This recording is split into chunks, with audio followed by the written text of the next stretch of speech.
One of the biggest threats to your security, privacy, and anonymity online is potentially, unfortunately, your own government. This threat is coming from a number of fronts, but two main fronts. One is the push to weaken and regulate encryption, and the other is to legalize and, I guess, legitimize mass surveillance and spying on its citizens. Many countries are talking about implementing policies that limit encryption and policies to legitimize and legalize spying that has been going on anyway illegally for years.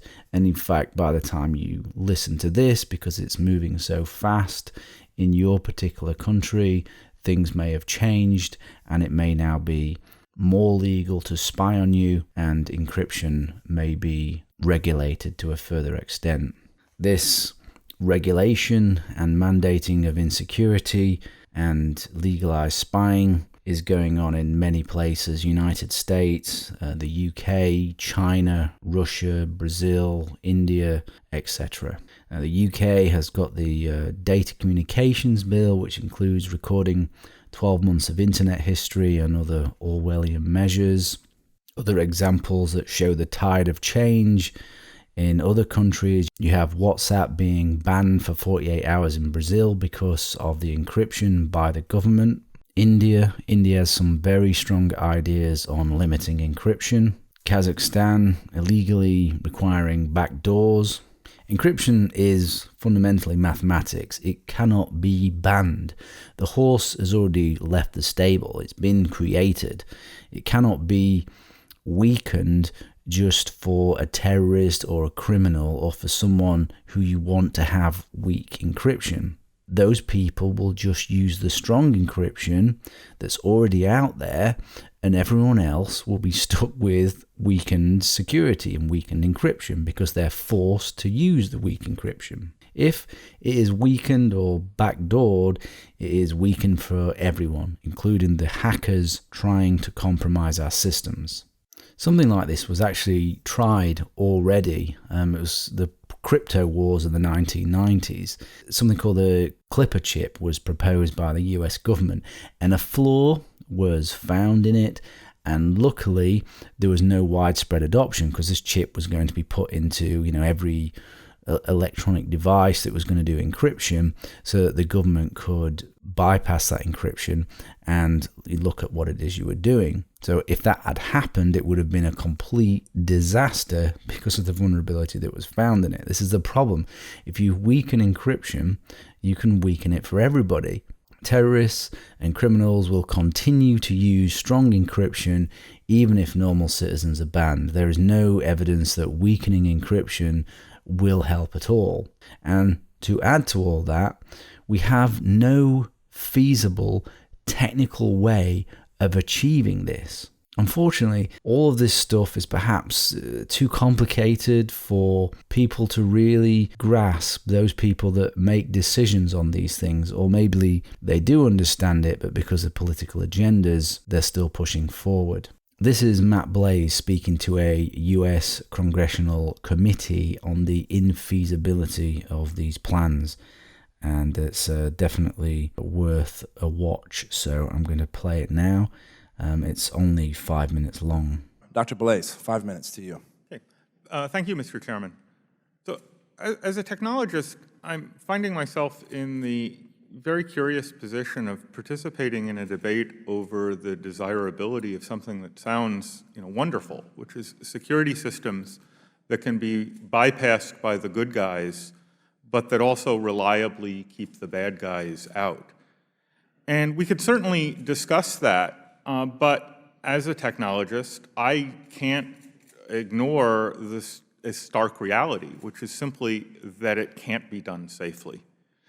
And if we make wishful policies that assume and pretend that we can, there will be terrible consequences for our economy and for our national security.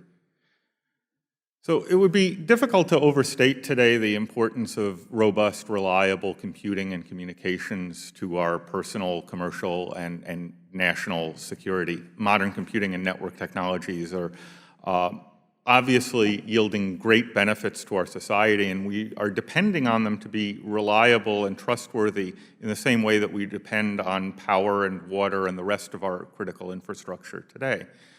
But unfortunately, software-based systems, the foundation on which all of this modern communications technology is based, are also notoriously vulnerable to attack by criminals and by hostile nation states.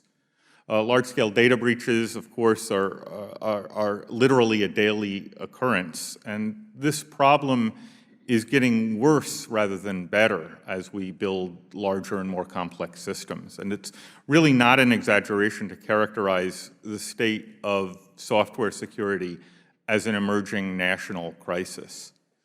And the sad truth behind this is that computer science, my field, simply does not know how to build complex, large-scale software that has reliably correct behavior. And this is not a new problem. It has nothing to do with encryption or modern technology. It's been the central focus of computing research since the dawn of the programmable computer.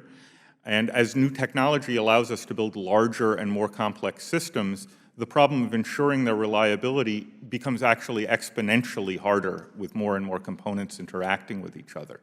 So as we integrate insecure, vulnerable systems into the fabric of our economy, the consequences of those systems failing become both more likely and increasingly serious. Unfortunately, there is no magic bullet for securing software-based systems. Large systems are fundamentally risky, and this is something that we can at best manage rather than fix outright.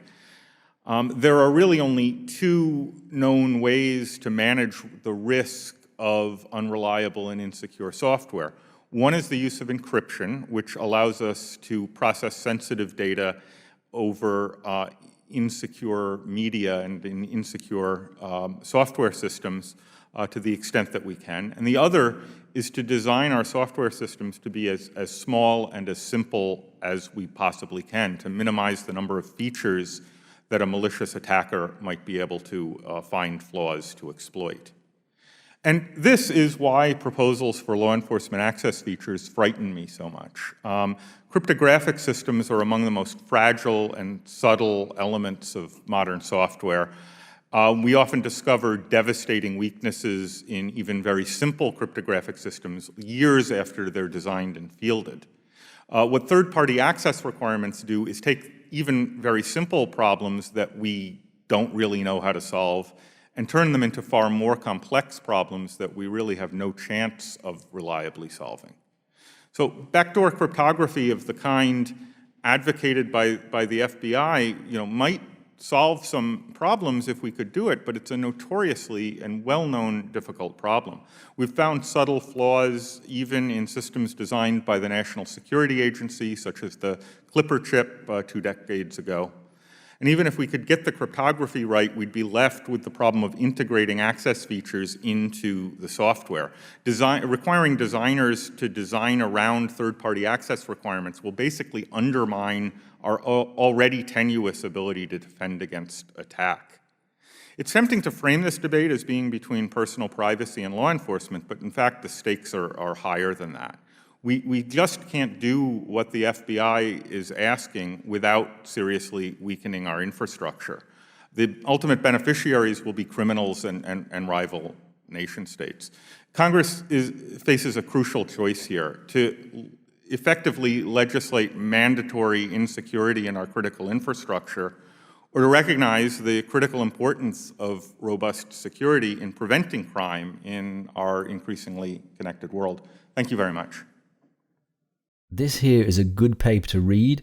It's from a number of top crypto experts, including some of the people that actually design the crypto that we're going to talk about on the course, on why mandating insecurity is a bad idea. So if you want to dig deeper into that, give that a read as your homework. Another quick document that you can read is the case against regulating encryption technology, only a couple of pages. And to give you more of a background, this is a good read. This is the 9 epic failures of regulating encryption. There's a great report to give you an idea of the number of crypto products that are out there by Bruce Schneier. This is his worldwide survey of encryption products. Give that a Google. There's a PDF version which is here. There's also an Excel version. The Excel is pretty cool because you can sort by the type. So you can look at all the different types of crypto products, and maybe when we get to those sections and those products, you can see all the ones that are out there. It finds 865 hardware and software products incorporating encryption from 55 different countries. So obviously, if you have a law in one country, it's not going to affect all the other countries, and people can just use the crypto from whichever country they choose to use it from. Let's move on to the legalization of spying and mass surveillance now, and I think we can start with some quotes from Edward Snowden. So here we have arguing that you don't care about the right to privacy because you have nothing to hide is no different than saying you don't care about free speech because you have nothing to say. He continues, people who use the I have nothing to hide line don't understand the basic foundation of human rights. Nobody needs to justify why they need a right. The burden of justification falls on the ones seeking to infringe upon the right. If one person chooses to disregard his right to privacy, that doesn't automatically mean everyone should follow suit either. You can't give away the rights of others because they're not useful to you. More simply, the majority cannot vote away the natural rights of the minority.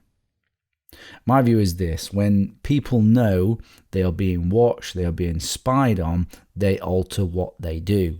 They are no longer free. Terrorists want us to lose our freedom. By creating mass surveillance to prevent terrorism, by creating that mass surveillance infrastructure, we lose the very freedom we are trying to protect. But the counter-argument to this is that we will be more secure from mass surveillance. We'll be more safe from mass surveillance. But the evidence is thin to support that. The former head of the NSA Global Intelligence Gathering Operations is a guy called Bill Binney. He says that mass surveillance interferes with the government's ability to catch bad guys, and that the government's failure in terms of 9/11, the Boston bombing, the Texas shooting and other terrorist attacks was because it was overwhelmed with data from mass surveillance. For me, the issue of mass surveillance is about giving away too much power to a government. Key questions to consider and to ask: can you trust all the people, government officers, agencies, companies and contractors with your personal and private data gathered through this mass surveillance? Can you trust that they will always have your best interests at heart, and that they will act justly with this power, this new power that they will have? And not just now, but in the future and with your children, because your children will inherit a watched world. This data will be kept, and any slight deviation from what is considered acceptable could be used against you if you oppose those in current power. Consider the civil rights movement. If mass surveillance was going on during that political movement, how would it affect a political change for black people in the United States? Would civil rights have happened much slower, more violently because of the mass surveillance, or would it have been crushed completely so that it wouldn't even exist now if we had mass surveillance? Things to consider. Also, consider donating to some of these privacy causes if privacy is something that you are particularly interested and passionate about. Regulating encryption, mandating insecurity, and legalizing spying is unfortunately an active threat that's potentially on your threat landscape that you need to be aware of. If your ability to use encryption is reduced, then your security will be reduced as well, and you will need other mitigating controls.